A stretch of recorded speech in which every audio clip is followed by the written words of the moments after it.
always the best. It's always really embarrassing to hear your whole life sort of being retold in a funny way. So I'm happy that it is short. Thanks for coming. It's not very good weather, so I guess this separates the pros from the amateurs. I forgot. So this is about old buildings, and don't tell me.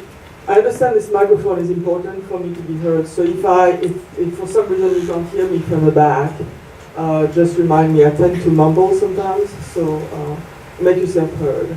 So this is about a book that I've just written and has just been published, which is called Old Buildings, New Forms, New Directions in Architectural Transformations. And the subject of the book is what happens when you take an old building and you somehow do something to it. What the breadth and the variety of solutions that can arise out of this encounter. And it's about the incredible creativity that this provokes in architects. Creativity that they don't seem somehow to be able to muster when they do entirely new buildings. So I want to spend a few minutes talking about the title itself, because there are two important notions in the title which actually course through the whole book. The first notion is old buildings, new forms. And one thesis of the book is that is the notion of form.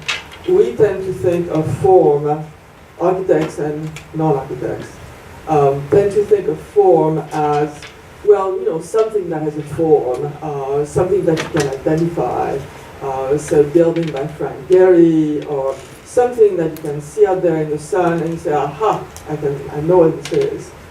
And one of the theses of the book is that in these interventions, architects manage to actually create new forms, and that we have to recognize them for what they are, which is inventions. And we'll see a bit more of that when I take you through some buildings. And then the second part of the title is New Directions in Architectural Transformations. And the second theory of the book, one of the theories of the book, is that I think we're seeing new ways of dealing with old buildings, and these new ways have been sort of working themselves out for the last, I would say, 20 years. They've come really to blossom in the last 20 years and now, and that these new attitudes are indebted to ideas that were developed by artists in the 60s, ideas having to do with the importance or non-importance of the author, the non-form of forms that refers to the first thing. So you'll see some of those things when I talk a little further. So if you could keep these things in your brain, in your mind as I go further, and then we can talk about this afterwards. So this is the cover, by the way. This cover is the Neues Museum in Berlin, which has been restored, renovated, and added to by David Chipperfield. It opened a couple of years ago. And actually, this cover talks directly to the old building, new forms, because what is this thing? It's really a new building and an old building together. The limits of the whole thing are very hard to understand. And it is a new thing. So again, keep that in mind. But before I start, it's useful to remember that some of the greatest buildings of the history of Western architecture are not new buildings, that they are additions, that they are transformations of earlier buildings. And this is the Palazzo della Roger, by Palladio. Don't you know the Italians? They call law courts the Palace of Reason. I think that's something wonderful about that. This was 1546. And what Palladio did is that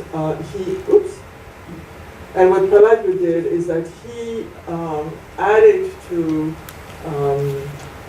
a building which is inside this wrapper, and he added this Renaissance sort of wrapper, and the reason why this was necessary is the reason why so many of these interventions are necessary, which is that an owner, a city, an institution wants to add to a building for more space, which is often true, But underlying that is often the desire also to bring the old building into the present, to update it, to make it relevant.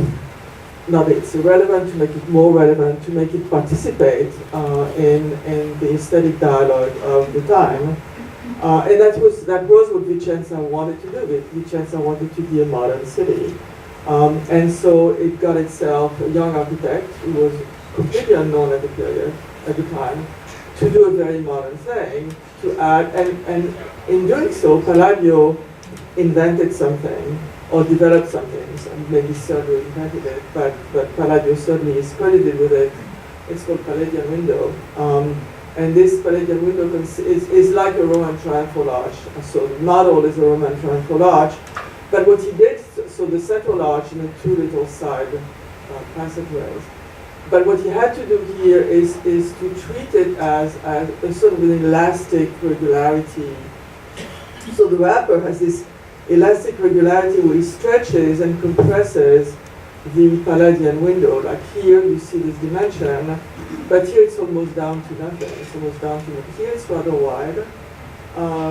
Here it's middling, and in some places this dimension is down to nothing. And you have to do that because he had to line up these openings with openings that existed in the old law courts that he's wrapping this loggia around. So this is a good thing to remember, that the source of invention is often this need to make two things go together that in fact have different rhythms and different needs and different material structures. This is white. This is a medium dark brick. This is white stone.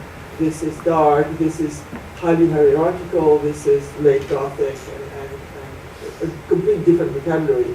And the charge in this building comes from the difference between these two things, as so many times in certain dimensions. So keep this in mind. So why do this? Why did I want to write this book? Why was I interested in this subject? I'm interested in it because I'm an architect. I've been interested in old buildings my entire life. When I was a younger teenager, I used to walk around Paris, where I'm born, with a guidebook and go to courtyards and go look at buildings. So I've always loved old buildings. This is the Palais Royal in Paris by an architect called Victor Louis. 1781, 1786. It was a crass real estate operation by the brother of the king. It is now a public garden. So old buildings have this sort of authority. They're heavy, they're there, they have histories, they're unquestionable. You don't have to convince people. It's just they have a kind of a power that you cannot escape. And so I love them. But I love modern buildings as well. This is the Kaufman House by Richard Notra, 1946. It's the second Kaufman House because, of course, we all know that the first Kaufman House is Falling Water by Frank Lloyd Wright. So these people knew how to choose a good architect. And so modern buildings have this incredible appeal to me, and I assume to all of us, because they're very open, they're very optimistic, there's a kind of a joy to them, and they're kind of a perfect counterbalance to old building. And I'm not ready, I've never have been ready to choose one versus the other. But interesting enough, when I was in architecture school, old buildings were revived. You had to choose modern. That was the way to go. You were some sort of worm if you liked old buildings. And so I've always been in this kind of sitting between two chairs, one says in French. I've always been in this position to have this guilty love of old buildings and to love new buildings, and you try to somehow come to terms with the fact that they have to exist together. So that's why I was interested in this subject.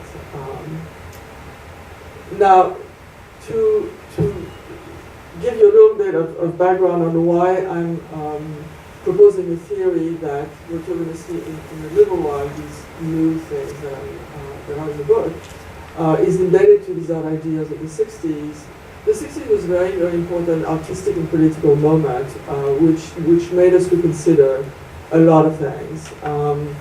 Artistically, artists started playing with things that were non-formed, soft materials. This is Eva Hesse in 1966. It says all of her works titled and titled. And it's a sort of a soft thing that's hanging, without kind of any shape. The materials are, I think this is rubber. So artists started playing with these things, which were non-forms. They also started playing with the notion of the definition of the author. Who is the author of something? Where does the work start and where does the work end? This is a work by Sol LeWitt. Sol LeWitt published a very important piece of writing which is called Paragraphs on Conceptual Art in 1967, in which he says the concept is a machine that makes the art. And in the work that you're going to see in a little bit, the concept that is behind the design is what makes everything go. So once the concept is once this idea has been had, it actually makes all the decisions to make themselves. So this is an example of how the role of the author was reconsidered. Sol LeWitt, as I'm sure you all know, wrote directions for the work. So this is a work that probably has directions that say curved lines crossing just once, quarter circle crossing just once, and when you buy a work by Sol LeWitt, you buy the instructions, and somebody can make it on the wall, but it's not the work on the wall that's the piece, it's the instructions. And recently there was an exhibition at Paula Cooper's gallery of his color field thing, which had instructions at the end of the exhibition that was painted over, which is really painful if you're used to the idea of a painting being the work of an artist. So the definition of the author, the redefinition of the author is a very important thing that happens in the 60s. And of course, the re-entry of people in the life of the city. And here this is Trisha Brown doing a dance piece on the roofs of So. There's another dancer here who you don't really see. There's a dancer here. So dancers, like the Judson dancers and Trisha Brown, reinvested the city with sort of an artistic charge. And the charge was that they would take the places as is. So the notion of as is very important in the work that I'm going to show you. And lastly, for the 60s, the 60s were also an incredible time of preservation and political and artistic ferment. This is a great Jane Jacobs making trouble, as she was very good at doing. In 1962, this was at the Line set, and I think she was trying to say we had a meeting because the powers that be said you didn't have meetings as long as that. She would do something like that. And she, of course, as we all know, completely rang the death knell of planning as we knew it, calling it an idea of the cities that's as so thin you could hold it on the head of a pen. So that was pretty important. And this is Rachel Carson. So this is urbanism and preservation. This is Rachel Carson about the environment, who wrote Silent Spring, and she's testifying on the use of pesticides to Senate subcommittee. This is 63. So this is 62, this is 63. And this is work by Robert Venturi, who wrote, as we all know, Complexity and Contradiction in Architecture at the same time. So this all happens in a couple of years. And he, of course, is the person who made us reconsider our position in relation to history and the act of design in relation to historical precedents. So that is the preamble. Those are the ideas that I think are at the root of the new work that I'm going to show you. So the book has 28 buildings, and I saw them all, except the building in Beirut. I didn't go to Beirut. And the 28 buildings are organized around 5 categories, because I wanted one of the main reasons I'm doing this is I'm an architect and I want to learn. It looks as though every architect that approaches a new building, it's the first time they're doing it and they don't seem to have any background about it. So I thought it would be very helpful to categorize these buildings around forward categories: insertions, parasites, wraps, juxtapositions, and weavings. These are forward categories that categorize the scheme. So, insertions. Insertions are interventions where, this is the old building, the black line, where the new building is kind of inserted. The old building is a sort of a shell, a perimeter, and the new building is kind of inserted in it. And the architects, who, when they know what they're doing, and the ones that say that they do, really derive a lot of interest from the play between this liner and the shell that's around it, whether it's through a difference in material, whether it's playing what the interstices do, how this thing inside is visible from the outside. So yeah, a lot of really interesting projects around this notion. And I'm going to show one project per category. So this is the one project for insertion. This is a little building in Germany, in Pfalz, in the forest. This is you see this person here? This is a very small building. It was a pigsty. And it's on the grounds of a hotel. It's in the forest, and the main building of the hotel is like a little bit away.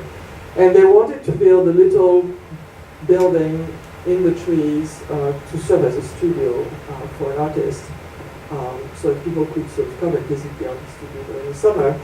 And this is a protected forest, so they cannot cut any tree. So they couldn't build a building. So the architect approached the owner of the hotel and said, you know, we could do something with this pigsty. And eventually convinced the client. And so what they did is that they treated this thing like a shell. They didn't do anything to it. I mean, this is the state of the building. This is the state of the building.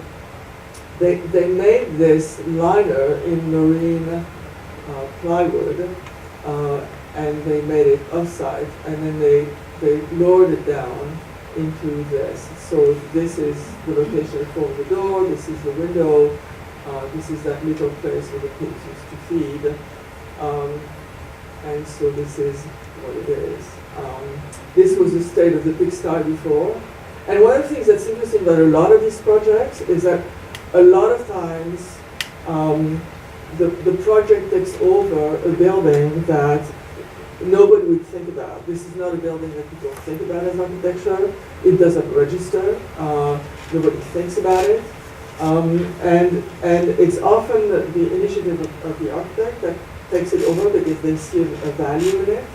And so this intervention propels this little pigsty into a completely different realm. It's now a piece of architecture. It's now worth protecting. And in fact, it is being protected. It is being used. So the thing that's really wonderful about this project is that so you have this liner, which is a different color, a different material, but the openings are completely lined up with the existing openings of the old pigsty. And then it has this roof, which is resting on the liner completely and is not touching at all the shell. So the liner and the shell around it are completely independent. There's a space between the two, and they don't touch. But yet they correspond in other ways. It's a beautiful project. So you see this is it seen from the front, lit from the inside. You see the roof that is hovering over. And then when you approach, you see that there's a difference of plane.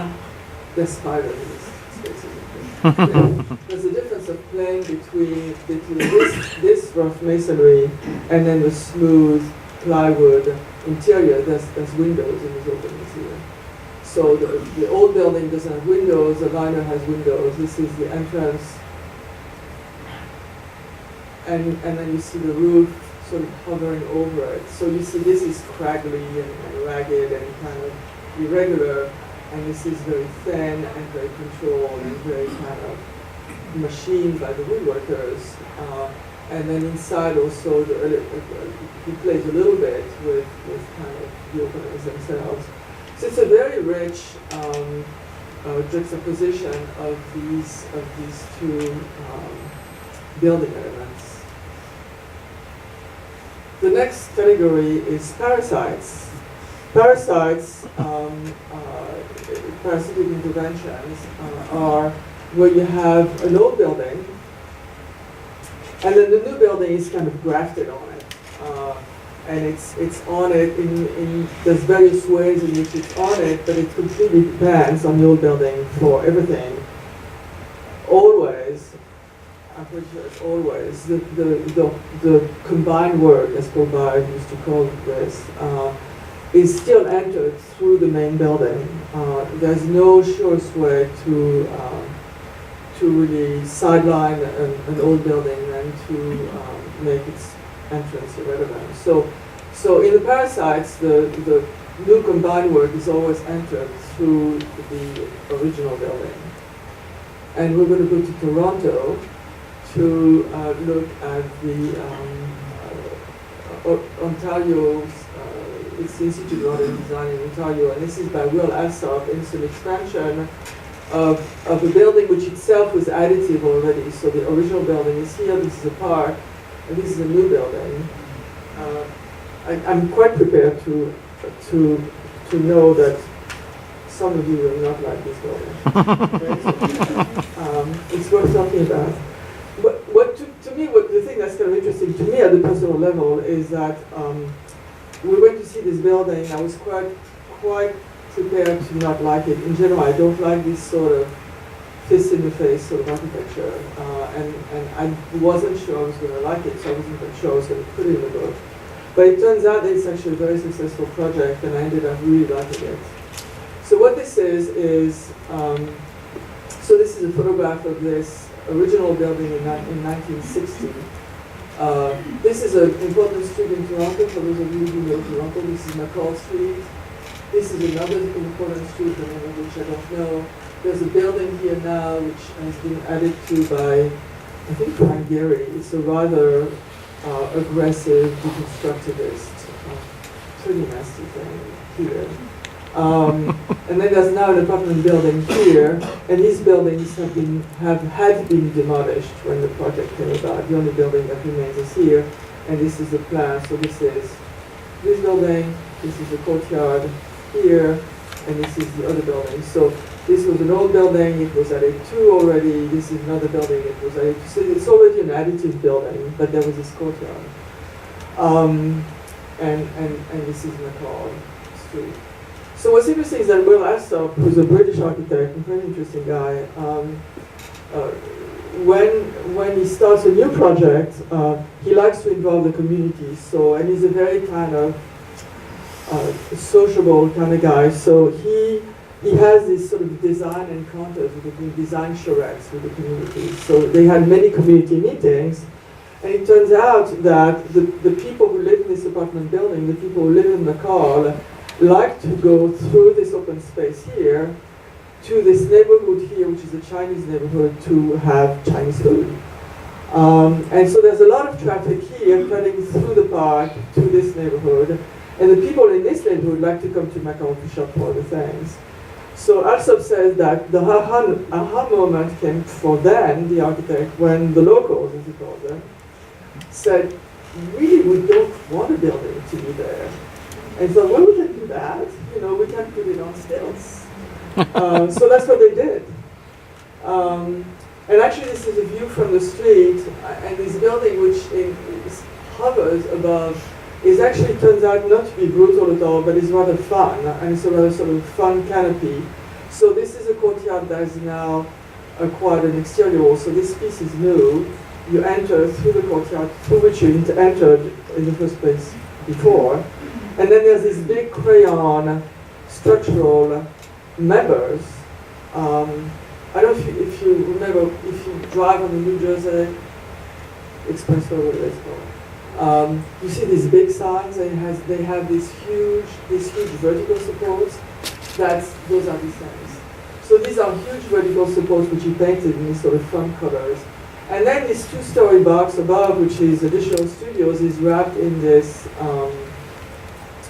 metal siding, which has this pixelated pattern, which serves to dematerialize its scale. So it's kind of turned into this sort of very small, delicate kind of thing, even though this additional building is rather large.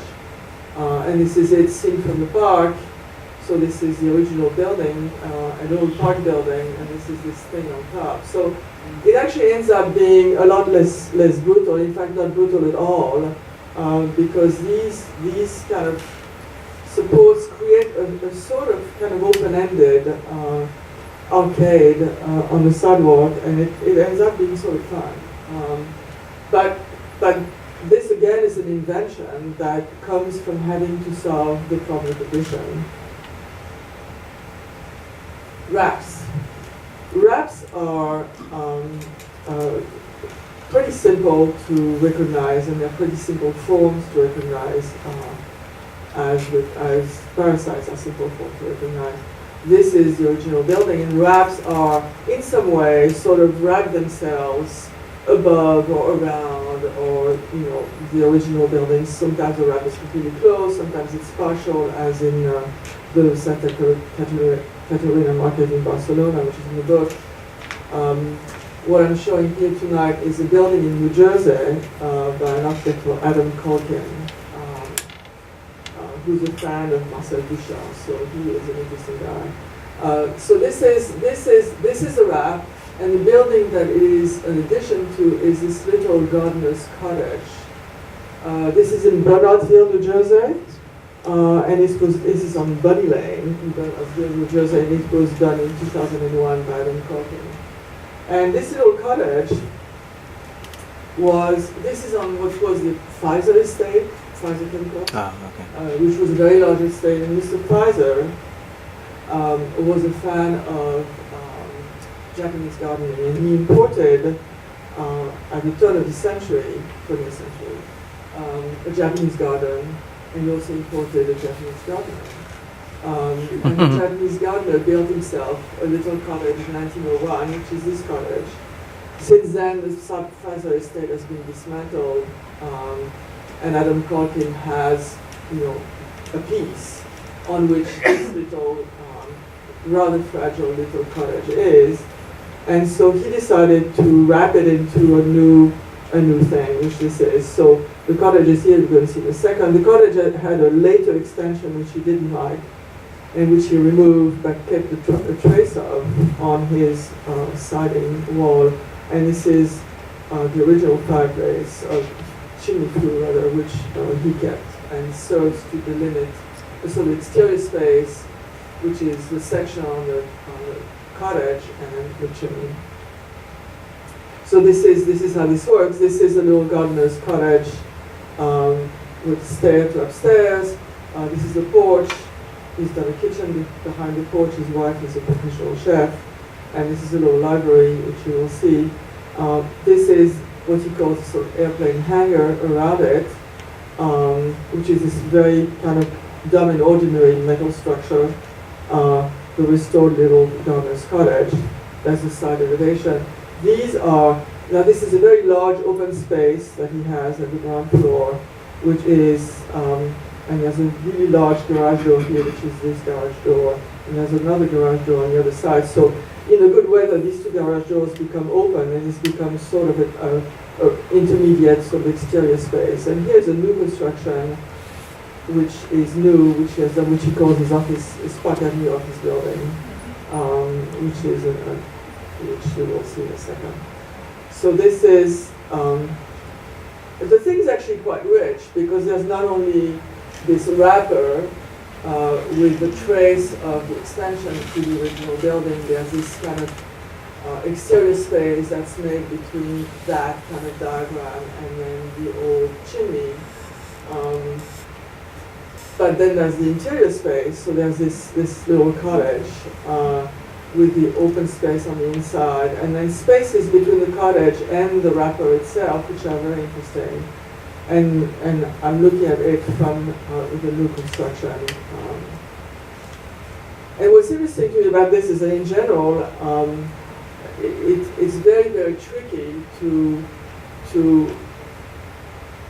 put a building inside another building, because the exterior wall of the original building, whether it's a roof or exterior walls, become emasculated, if you forgive this gendered expression, but they don't do anything anymore. So the role for which they were designed and built has been stolen away from them, and so it's very tricky to make work, and in some cases it doesn't work, and in some cases it works. I think what makes it work here is the fact that this is so, in a way, so alien and so outdoorsy.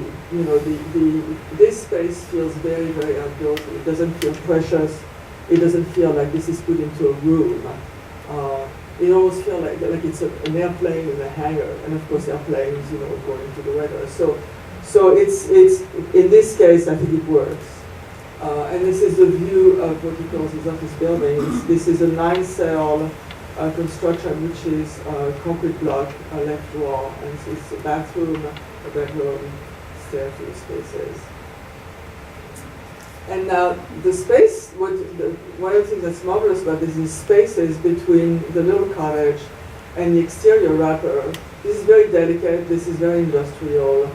There's a big open space in the front, but there's some smaller and tighter spaces which are really wonderful. This is his office. And then on the left is a view. This is inside this window is this window. So this is a study inside the gardener's cottage, which he has decorated in the highest fashion. If Sister Parish had done it, you know, it wouldn't be better. It's red lacquer. There's like delicious little chairs with fringes, and it couldn't be more white glove, you know, part-time apartment building. And so you have all these sort of notions which come together in this work, and it's very, very interesting. All this kind of, it's like a collage of various things, and it's very rich. And, you know, is it a new form?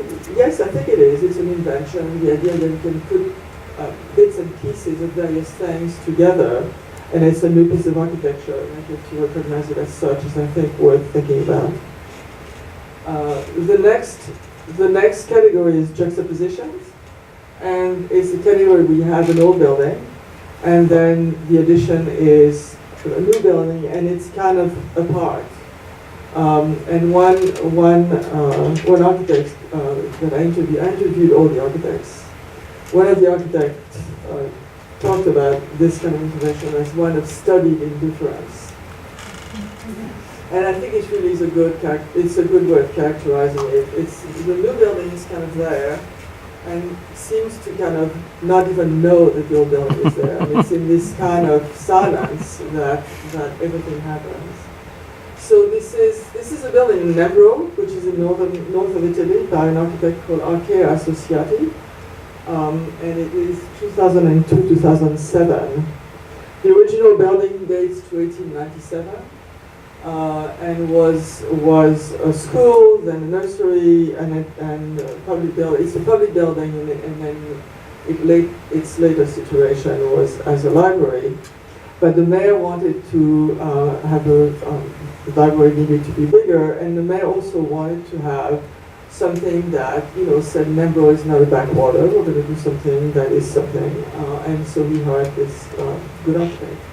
And so the addition is this here, and you see there's a space between the two buildings, but the architect was important to have, A, because he wanted this building to be by itself, and B, because they wanted to preserve a pathway, which is a sort of historic pathway between the town, which is that way, and the countryside, which is this way. So the pathway is preserved, and you can still go through the building, which is these two buildings now, without having to go around. So this is the plan. Sorry, what have I done? This is the plan, and the photograph was taken from this direction. So this is the addition. This is the existing building. This is the entrance to the existing building, which is preserved as the main entrance. So you come in here. You can go to these spaces through this arcade, which is still there. Or if you want to go to the stacks and the books, you come here, you go through this stair here, and you find yourself downstairs in an underground space, which is a large reading and kind of playroom for children. And then you can go up those stairs to upstairs. And upstairs is a big spine, it's a 3-story high addition, and is this sort of treasure chest of books which are on this spine for 3 stories, and then the desks are around the perimeter. And you see this space here between the town and the countryside here. And everything that this building is not. This building is very suave, it's very smooth, it's white, it's very gentle, it's very hierarchical, it's classical, and it's spatial, it's a U-shaping plan. This building is not at all that. It's a sort of a solid, it's one single slab, it's red and textured, and it's very abstract. There's no hierarchy in this building. That's the fire door. And these pieces here are about this size by this deep, by this thick, and they're like a book.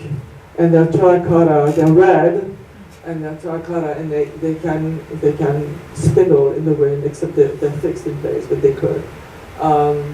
And so it's a wonderful sort of balance between those two, and those of us who practice in historic preservation, among other things, and who are familiar with the Secretary of the Interior standards, which say that when you intervene on a historic building, it should be clear what the new intervention is. This is very clear. The old building is the old building, new building is new building. And this is what it is inside. So if you're reading at this desk, you can see the old building through this kind of open work of these terracotta books. And then this is the view from the courtyard. And here again, the difference between the two buildings is and they enhance each other in a really interesting way.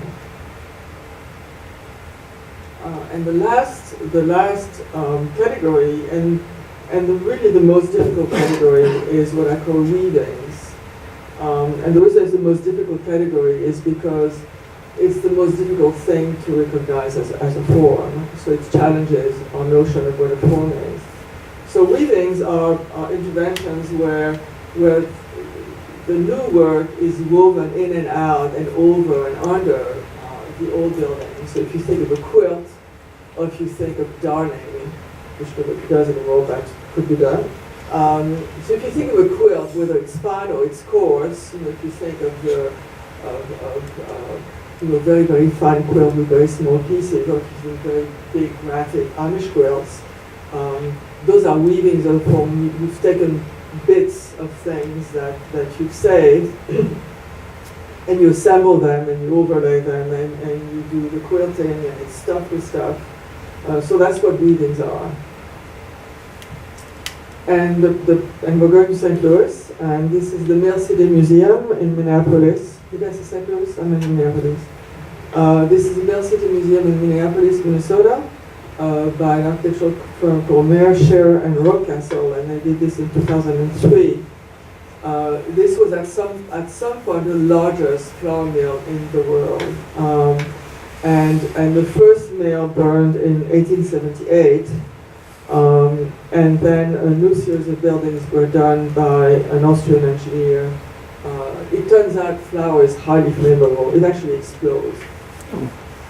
So it did that twice.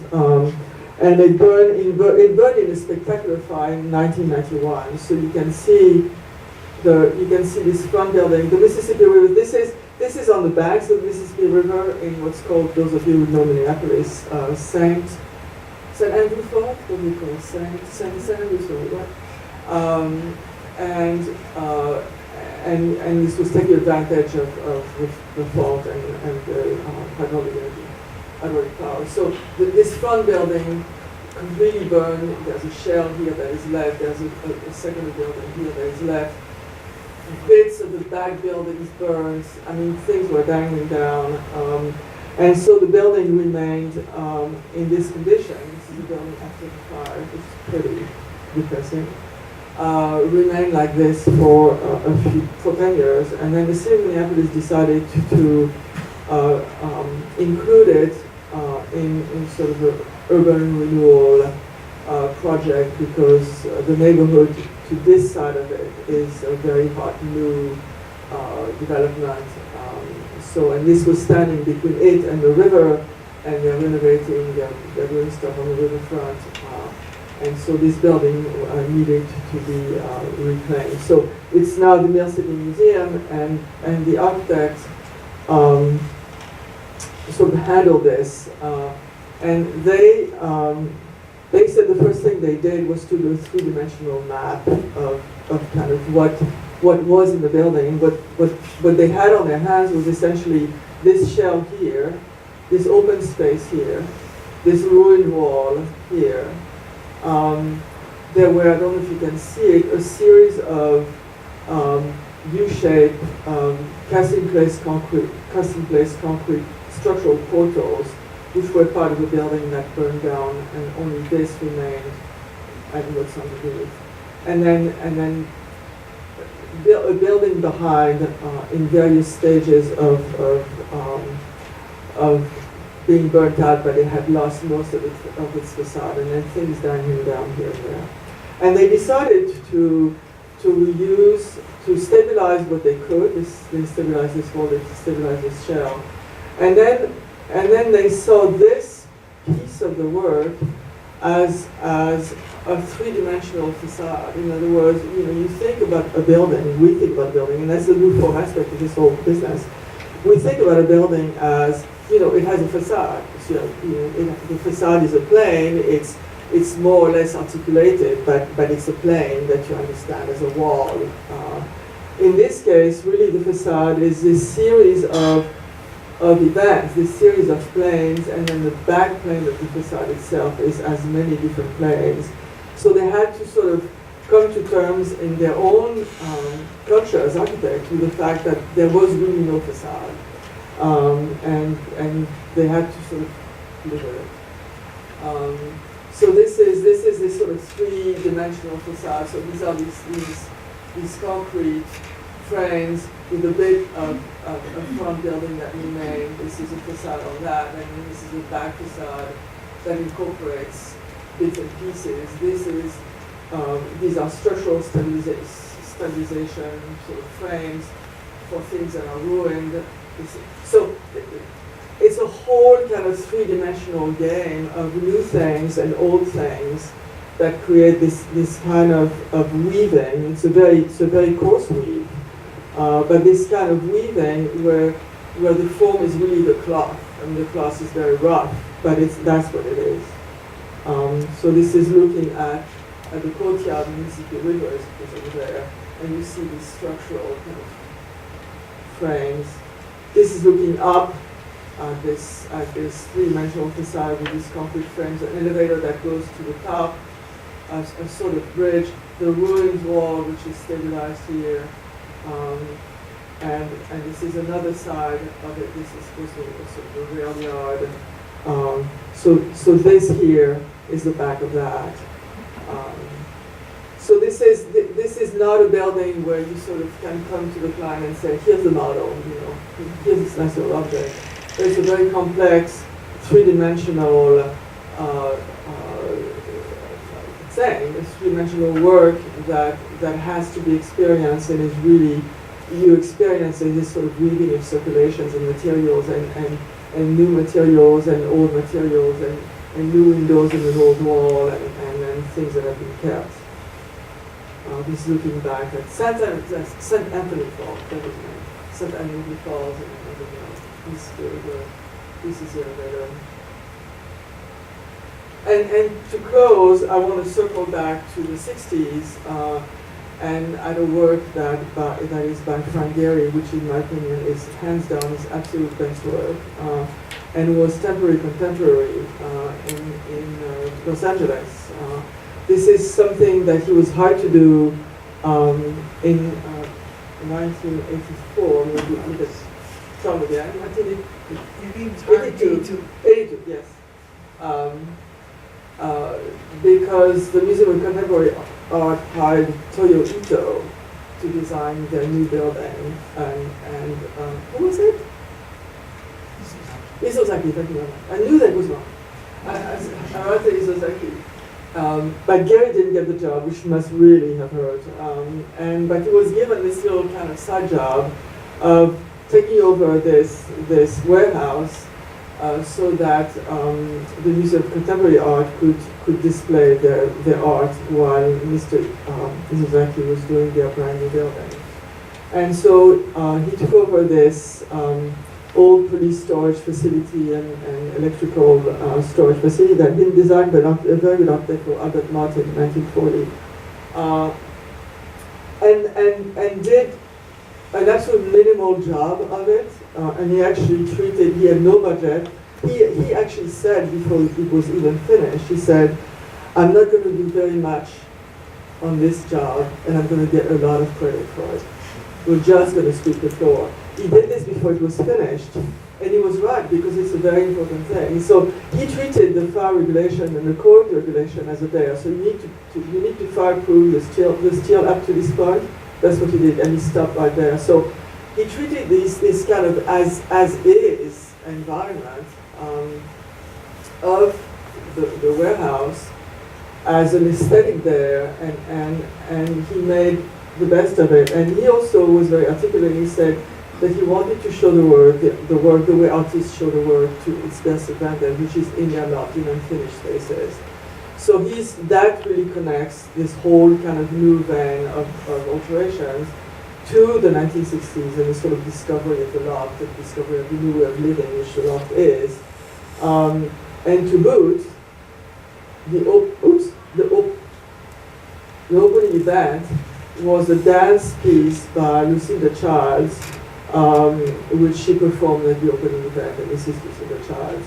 And Lucinda Childs was those of you who know, one of the Judson dancers, and the Judson dancers were, like Trisha Brown, people who did dance pieces with environments as is, like, they would sort of go on these columns and do stuff, or they would go on roofs, and so this whole notion that you can do an artistic piece, you can act as an architect or an artist with something that is as is, and that it is as valuable, as beautiful, as important, as something that's completely new, I think comes out of this period. So I think this is it in a nutshell, and the reason why I think it's important for those of us who are interested in preservation to look at this is that I think we have to reclaim this discussion for ourselves. We don't pay attention to this enough, and as a result, architects who do this work are totally uneducated. They don't have a repertory of forms and approaches in their brain, so they all approach this as though they were the first person to do it.